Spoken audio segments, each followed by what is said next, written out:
Sad news emerged yesterday as it was reported that one of the greatest actors ever to grace the silver screen, Peter O'Toole, passed away at the age of 81 at a hospital in London.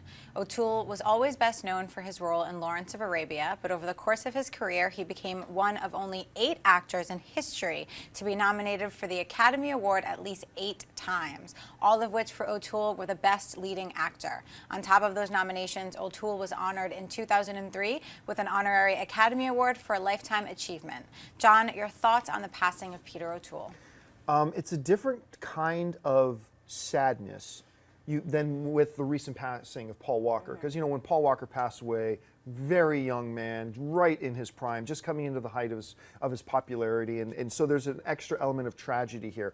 Peter O'Toole, 81 years old, still could have had a number of years in front of him, but there's less of a tragic note to it, but a sadness.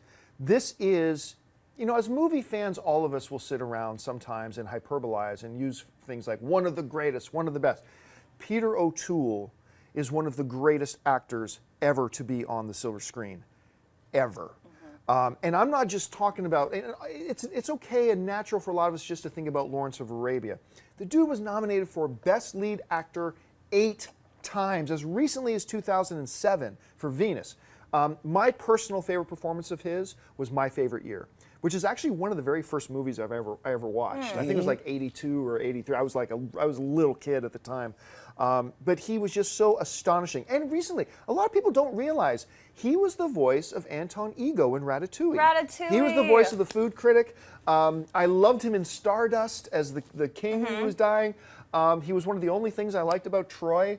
I'm just picking out some of the more recent things. But listen to this. You want to put this in perspective.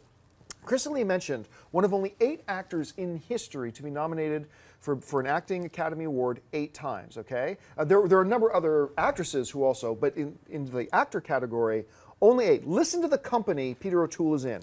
These are the other guys who have at least 8 Academy Award nominations. Al Pacino, Jack Lemmon, Marlon Brando, Paul Newman, Spencer Tracy, Sir Laurence Olivier, and Jack Nicholson. Wow. That is the company Peter O'Toole keeps. And it's, he has been out of the mainstream for a while, but he ended the major part of his career a number of years ago. And so it's really a shame that a lot of moviegoers, say under 28, really haven't experienced a lot of Peter O'Toole. Start with Lawrence of Arabia because it is his quintessential film, but then watch all of them. If you want to see what a real actor is, this was the guy. We've lost a treasure, and hopefully after we get over the initial sadness, we can just spend a few days just celebrating the amazing career and everything that Peter O'Toole gave us. Anyway, Amy Rose. Yeah, I think you nailed it. I mean, Lawrence of Arabia was his film. Like, that's what just made him just come alive. And he became that actor to me that, appearing in Stardust, appearing in all these films, that it just brought a smile to my face.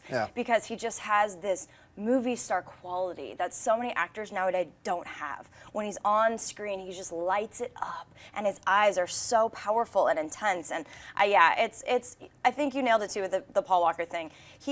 81 is not old by standards, but he has a huge resume, a huge filmography of his life and of his accomplishments, and we will sadly miss his presence, but he will definitely go down if he's not already by standards. I hope that a lot of people who have not seen his earlier works, this will maybe jumpstart that, because a lot of people have not seen Lawrence of Arabia. I know, it's crazy. It's insane. It's crazy. So hopefully this will bring attention to some of his work and just some of his accomplishments. And reading off that list, I mean, what a powerful group of actors to be among. So we definitely lost a treasure, but his work will be remembered forever. Yeah, just recently, just 2 weeks ago, I saw for the first time in my life Beckett, where Peter O'Toole and Richard Burton are going toe-to-toe, and it's an incredible movie. You can check it out right now. It's streaming on all the streaming channels. And it's a sad thing. I mean, he was an actor who could make Supergirl worth watching. Right. I mean, you know what I'm saying? This guy was just incredible in every film he touched. So it's a sad thing to see him go. Yeah, absolutely. If you like this video, be sure to give it a thumbs up, and don't forget to subscribe to AMC Movie News on YouTube. It's free and a great way to stay updated with all the latest movie news, and check out our daily show, AMC Movie Talk. Also, don't forget to check us out on Facebook and Twitter to stay in the loop for our special prizes, giveaways, and contests.